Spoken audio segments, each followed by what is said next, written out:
तो दोस्तों एक कहानी मैं बताने जा रही हूँ दोस्तों। आप लोग ज़रा ध्यान से सुनिएगा। देखिए हम भी कुछ लायक दिमाग में हमारे कुछ चलता है कि नहीं, तो ध्यान से आप लोग सुनिएगा।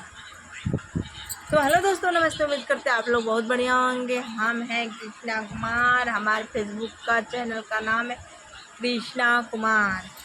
आप लोग सपोर्ट कीजिएगा और आप सभी को प्रणाम। और दोस्तों लाइक कीजिएगा, शेयर कमेंट ज़रूर कीजिएगा।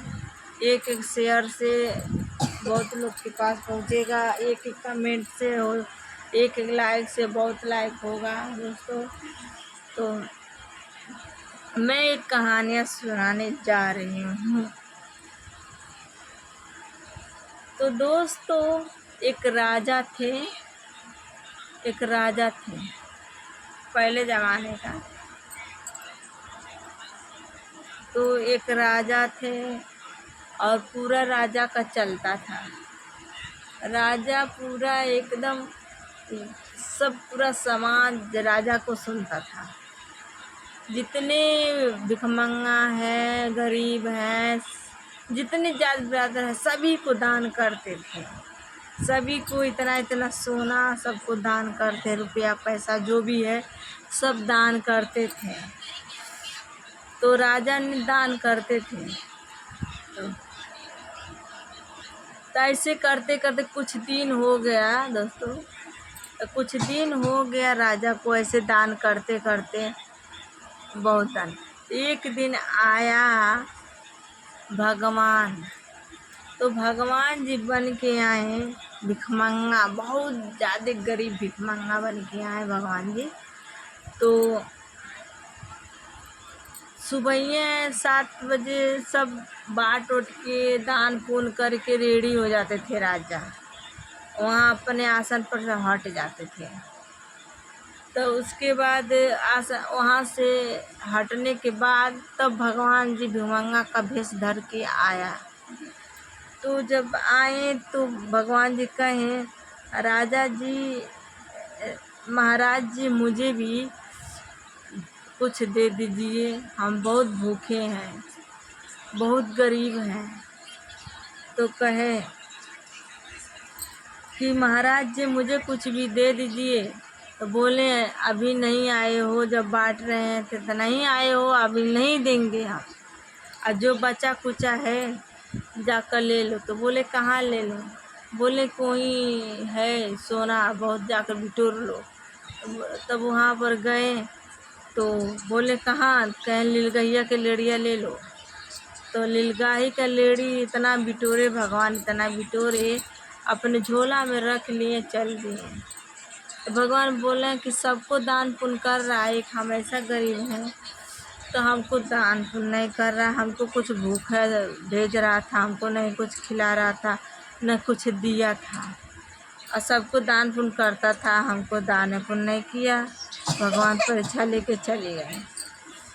तो जब वो परीक्षा लेके चले गए हैं तो उसके बाद कुछ दिन के बाद उसका टाइम आ गया ऊपर जाने के लिए राजा का। तो दोस्तों राजा का टाइम आ गया जाने का।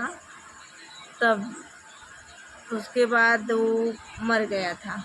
जब मर गया भगवान के पास गया, तब बोला कि भगवान जी और मुझे कुछ खाने के दीजिए, मैं बहुत भूखा हूँ, तो बहुत भूखा हूँ।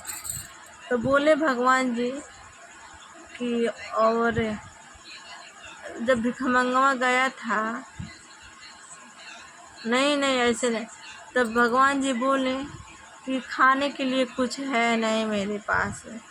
तो बोला राजा, अरे भगवान जी हम इतना दान पुण्य किए हैं कुछ पाने के लिए, इतना गरीब भिखमंगा गरीब लोग को बहुत सहारा दिए, सबको दान पुण्य किए हैं, और हमको कुछ नहीं मिलेगा, ऊपर हमारे पास कुछ है ही नहीं है दान पुण्य का सामान कुछ हमारे। हम सोचे कि दान पुण्य करेंगे तो हमारे जाने के बाद ऊपर मिलेगा हमको, सब दान पुण्य का अपना कर्म का फल मिलेगा ऊपर। तब बोले कि अरे कर्म तो करे अच्छा, लेकिन जब भिखमंगा गया था तो तुम क्यों नहीं उसको दान पुण्य किया? तो बोले कि और तुम बहुत भूखा हो? तो बोले राजा हाँ बहुत भूखा है, मुझे दे दीजिए कुछ। तो क्या करें, वो गए, भगवान जी गए, इतना लीलगाय के लेड़ी ले जाकर रखे थे, वही लीलगाय के लेड़ी दे दिए उसको खाने के लिए। बोले खाओ, खूब खूब खाओ, पेट भर जाएगा। तो राजा बोला कि अरे भगवान जी तुम क्यों ऐसा कर रहे हो? तो बोले कि तुम भिखमंगवा के ही लड़िया दी ना, तुम पता चला कौन? मैं भी गरीब, भगवान जी बहुत भारी गलती हो गया, बहुत भारी गलती हो गया।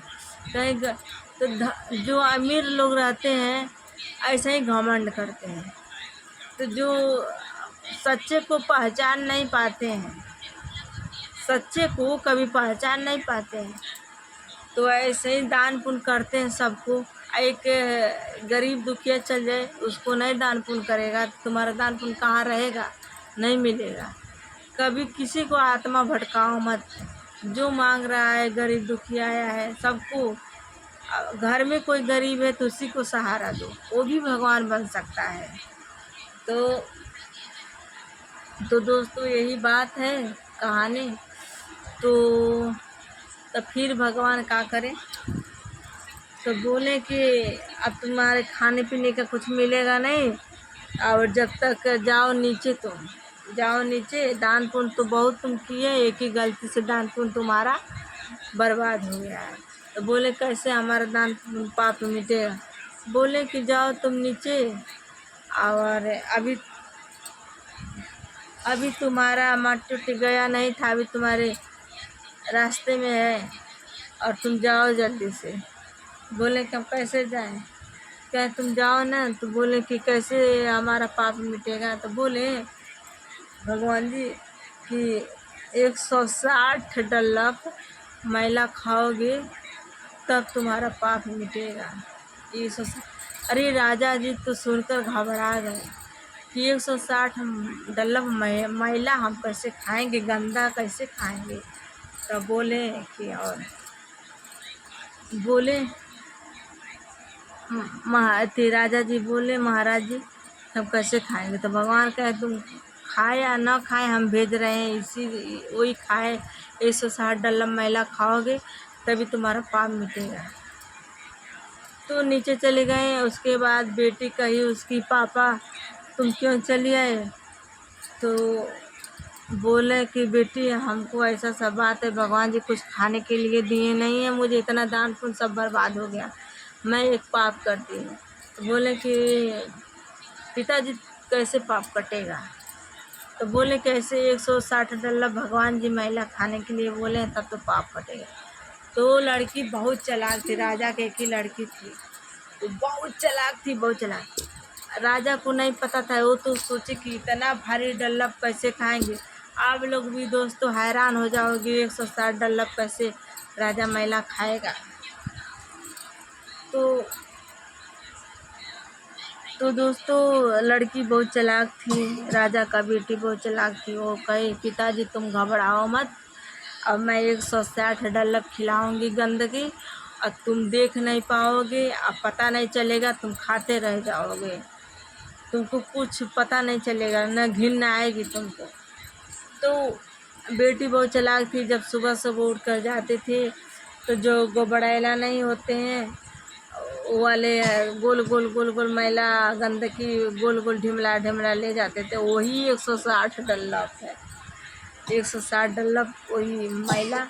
तो लड़की क्या करे, लेकर आई और उसको थोड़ा थोड़ा फोड़ के, थोड़ा चावल में, थोड़ा दाल में, सब्जी में मेरा के गंदगी दे दी।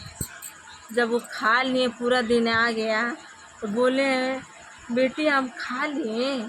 तो वो हाँ पिताजी तुम तो खा लिए 160 डल्लप, तुम्हारा तो टाइम हो गया है। भगवान उसे दे। तब राजा बोले कि और हमको तो पता नहीं चला कब खाए हैं। तो तुमको क्या पता चलेगा, हम खिला दिए ना, अब जाओ तुम्हारा दान पुण्य मिलेगा। चली गया, फिर आ गया उसका मौत आ गया। तो राजा चले गए, उसको दान पुण्य जितना किया हो तब जाकर मिला है उसको दान है। तो आप लोग कमेंट कीजिएगा हमारे कहानी का जवाब ज़रूर दीजिएगा अच्छा है कि नहीं।